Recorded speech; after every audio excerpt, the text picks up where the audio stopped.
Hey guys, good morning. I am Tamil Selvan Bharati. It is August 28th, early in the morning, 7:42. I'm all ready to just go for a workout. Hopefully, you guys are beginning your workout or you're halfway through it. I recommend that you watch this when you're working out or walking or listen to it. And let me show you my canines. There they are, all happy campers. Let me zoom in on them. Yesterday, we talked about cardiac arrest and stuff. Today, let's continue the same kind of topic. Let's talk about anoxic encephalopathy. Let's start walking. And of course, every morning what we will do is we'll also say hi to good old sun. Look at that one, the beauty. Do you see that? I want to really practice with this DJI camera and start taking pictures like Balu Mahendra. Look at that. Let me flip the camera again, say hi to you. There it is. My God, I love this gimbal. Imagine, having an iPhone or your Android phone camera and you're shooting, forward. And then when you want to just show yourself, then you had to turn the camera and then, that's all such a mess. But when you have DJI Pocket 2, it is fantastic. I'm right now recording at 4K, 30 frames per second. Previously I was doing it at 60 frames per second, but then I realized that the file size was large. Also, I didn't have good thought process to, and I didn't know how to really actually talk and walk and also manage my dogs. So those videos were pretty long. So today my goal is to make this concise, perhaps about 10 minutes. Of course, I walk at least an hour, but this video should be short and concise, I think. Maybe 10 minutes max. Of course, I have good scenery to be viewed around here, but I don't want to bore you with all this. So that's why, since the file size was so large, I just changed from 4K 60 frames per second down to 4K 30 frames per second. Right now, that's what I'm doing, so that the file size is small. And once I get GoPro, you know what, can you guys believe that GoPro can record at 5.7 K. It's not 4K, it's more than that. Of course, these canines, they're all lagging behind. I need to keep watching them. Peppy, Cookie, Icy, come, all the three of you. There you go. Pepsi, Cookie, come here.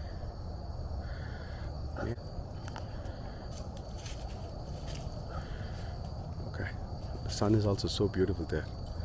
Let me flip the camera, and when I flip the camera, I think it is still in a zoomed state, so I need to unzoom it. Wow, I'm learning zooming. Hey Icy, come here. Anyway, so once I get the GoPro, I'm gonna have a head mounted GoPro, and then maybe some on the chest mounted.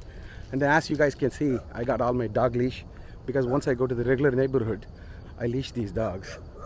And look at my neighbor's dog. I'm going to flip the camera and I'm going to show you. Look at this guy. He's defending his territory. Let me zoom in on him. Look at that. He's so cute. He gets really fired up. And then his friend, they got two dogs. Look at the other one. He comes, and both these dogs, they're just fired up, and they don't want us in their property. They don't want us. They see us as a threat. That's such a fun dog thing to watch every morning. All right, guys. Anyway, hey, so just a few interesting things to talk about. Think about it. When, like when you fill up gas in your car, there are some vehicles that are diesel and, and some of them are gasoline. So what happens there is, there is just one engine. So gasoline goes into the engine, and then of course air goes in, and the air has got oxygen and internal combustion engine, and you combust those two, and then the byproduct is just carbon dioxide and water, right? That's all it is. And then of course nitrogen, whatever is there in the air, it comes out again, so in the exhaust. So that is combustion in car, and in car there's just one engine. But human body, we should look at it as, each cell is an engine by itself, because the heart pumps and then it delivers glucose, to all the cells of the body through its arteries that divide into, arterioles and capillaries. So, they keep on dividing, and then Pepsi, don't go there, come here. Man, they just go, all the three of them, and those two dogs over there in the house. I mean, they have three dogs actually. So mine, I have three and they have three. And so if you have war erupts, it would be a pretty tough war because, they are equal in strength. So, let me flip the camera again. Icy, come here. So we should look at each cell in our body as a powerful combustion engine, and the combusting chamber is mitochondria. Look at those two dogs, the neighbor's dogs. So cute. And, yeah, Pepsi, come here. Don't do this. Yeah, I think I'm learning to zoom now. Because, DJ Pocket Max guys, they just have a very small screen, just about an inch. And then in that inch screen, it's also touch screen, so you have to touch it, and then you have to learn to zoom and unzoom in that. And for me, I think my dexterity is pretty poor. But finally, I think I'm learning it. Yeah, I think I'm learning it. But still, my face appears pretty zoomed. Yep, there you go. I unzoomed it. It's important. I think in DJI Pocket 3, they may have better zooming capabilities. And then think about it, in the next 10 years, I think they may have optical zoom. The way technology is advancing, it's amazing. Since we talked about car, imagine what Henry Ford's car would have been, in 1910. And, it probably just would move, 2 or 3 miles, gas mileage, that's it, for each gallon of gas. But now, imagine what all these modern cars can do. Like Toyota Prius, I used to have them, and it almost gave me 50 miles per gallon, some of the Prius. And now I just have an electric car. So, so this technology, Pocket 2, DJI Pocket 2, once it becomes Pocket 3, I think it'll provide me with better camera. Hopefully by the time I would also know how exactly to record this concisely. But anyway, today, we are discussing about anoxic encephalopathy. We have not even come to that yet, but at least let's talk the basics. So each cell in our body is a little combustion engine, and the combusting chamber is mitochondria, and the raw elements that you need to provide the cell, it's a glucose and your oxygen. Oxygen comes from the lungs, and glucose comes from what we eat. Glucose is a monosaccharide, and then what we typically eat is polysaccharide, like your potatoes and all that, glycogen, carbs. When we say carbs, polysaccharide, and disaccharide is sucrose, or normal sugar, and then it gets broken down to monosaccharide, your glucose, and then that goes inside the cell. And what makes it go inside the cell is, of course, your heart. Your heart pumps, and then blood goes into the major output of the heart, that's aorta, and then it divides and divides and divides. So then you get the arteries, like in your wrist, when you feel your pulse, that's the radial artery, right? So radial artery goes inside your hand, and then it divides further, and perhaps 100 more times. No, I'm just kidding. Multiple times, and then it becomes finally capillaries, small blood vessels. And then in the capillaries, barely, one red cell can just go through it. That's it.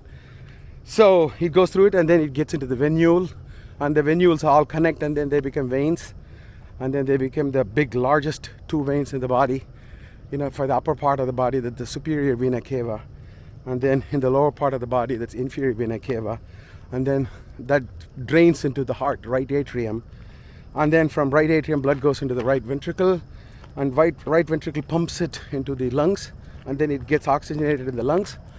And from there it goes to the left atrium, and left atrium is like a little primer pump. It's a little bit of a pump, doesn't have much muscle. So then it pumps it into the left ventricle, and the left ventricle, strong muscle. So that pumps. And when we normally talk about heart attacks mainly affect, of course it can affect all the chambers of the heart, but mainly we are really worried about the left ventricular function. So when we discuss about heart function, it's all just left ventricular. So the left ventricle pumps blood out of it into aorta, and then it goes throughout the entire body. It supplies the whole body, all the organs. And then in the brain, yesterday we talked about how, hey, I want to show you the beautiful sun. Let me flip the camera. Look at this view. I want to be like PC Sriram or Santosh Sivan or one of the top cameramen, and then just shoot this so beautifully. Look at this. Amazing, isn't it? Sun God. Sun is the real God. Nature is the real God. Praise the Lord. Anyway, now coming back to our topic. So blood, gets circulated by the heart, and then it, goes through all the capillaries to all the individual cells. And then when people's hearts stop, yesterday we discussed about the fact that the heart can stop asystole, where you're flatlined on the EKG monitor. Pepsi, stay back, don't go for so fast. Okay, and then I see today is well behaved. He's in front of me. Can you believe that? Yesterday, remember, he was trailing behind me. He was like a little lazy fellow. And today, I don't know what motivated him. Maybe my talks. I think my talks are really motivating Icy. Icy, look at me here. Icy. Are you getting motivated by my talk? Do you want to really work out more? Icy, you're so cute. And then look at Coke. Let me show you Coke, guys. And Pepsi, now she's jealous and she comes back. Because when I touch the other dogs and when I conjify, we call it as konjarabdit. Each of them, they get jealous. And then they want me to cuddle them, the other ones. So now all the three of them, two of them are going in front, and Koki, she's a little sick, guys. So she is trailing behind. Anyway, so when the heart stops, it could be asystolic, where the heart is flatlined. Or it could be in VFib, Or there is another condition called as pulseless electrical activity, where you have pulse, but you don't have pulse, you have electrical activity. So when you connect it in the monitor, you see that there's some good electrical activity going on, but there's no pulse. That you can imagine that can happen like in road traffic accident, and when somebody gets exsanguinated, they just bled a lot. So you had an accident and they're bleeding. There's a bleeder, like what they say, like in the ER show, they'll say, hey, there is a bleeder, and then they'll be rushing the bleeder inside the emergency room, remember? So when those guys, when they go down, they typically end up with the pulseless electrical activity. So the heart is, still, there is electrical activity, but there is no blood to pump because all the blood is gone. So that's PEA. So you got asystole, you got PEA, and then you got ventricular fibrillation. And then ventricular fibrillation is, in all these three scenarios, you can revive the heart. But that's where CPR becomes very crucial for the first 5 minutes. Immediately you should start CPR. And what happens is when you're pulseless and when there's no blood that is circulated to the brain, then, all the organs, of course, they all start dying. But brain is crucial. That's where your breathing centers are, that commands you to take a deep breath. And when that dies, then you are not going to take a spontaneous breath on your own, and that's brain dead. So we don't want that to happen. That's why we need to do CPR, keep the blood circulating to the brain as much as possible. And then we really intended to talk about anoxic encephalopathy, what happens when there is no glucose and oxygen to the brain. But I guess we're going to run out of time. But anyway, we talked some interesting things. And basically, encephalopathy is a brain condition. It's an affliction. So it's a disease of the brain. And encephalopathy can happen due to anything. It can be toxic encephalopathy, metabolic encephalopathy, anoxic encephalopathy. So all kinds of stuff can cause encephalopathy. It can affect your brain, like when you're too drunk. Think about that. Now you can't think properly. You're drunk. You're encephalopathic. I'm just kidding. So, toxic encephalopathy, chemical, metabolic encephalopathy, and similarly, anoxic encephalopathy. That's when you've not had blood circulation for a while. So many of the cardiac arrest survivors, after they come out of the hospital, they might have lost some memory. If they had CPR done, then if they have CPR done immediately after they go down, and then I think their chance for survival is much, much better, and their chance for good cognition, you know. They wouldn't have much of a cognitive deficit. So CPR is important, guys. Okay, just think about that and do further reading. Google search, Wikipedia, always further reading is recommended. And this speech of mine is not scholarly. This is just casual talk while I'm walking my dogs. I've said that before in my posts, and I intend to do this on a daily basis. I'm putting them under a playlist called as Dog Walk Talk. That's what I'm calling them. And I'm not just going to talk about just health and fitness. I'm going to talk about various things that interest me. So you're welcome to watch him, or you don't have to watch him. But if you're on the treadmill working out like me, then I think this is a good way to, you know, spend some time. Just watch, and if you have any comments, put them in the comment box. And then all the viewers that view this, and your comments, you know, educative comments that you have, you know, when you put this, I think all the other audience, everybody learns from each other. You know, this is a large learning ground, you know, the whole world. That's how I look at it. We all learn from each other. That's what we got to do. That's what I'm trying to do. And of course, spread love, you know. Spread love, guys. Love is the constant in the, you know, on this Mother Earth. You got to spread it. Don't spread any kind of hate speech or anything. Just love.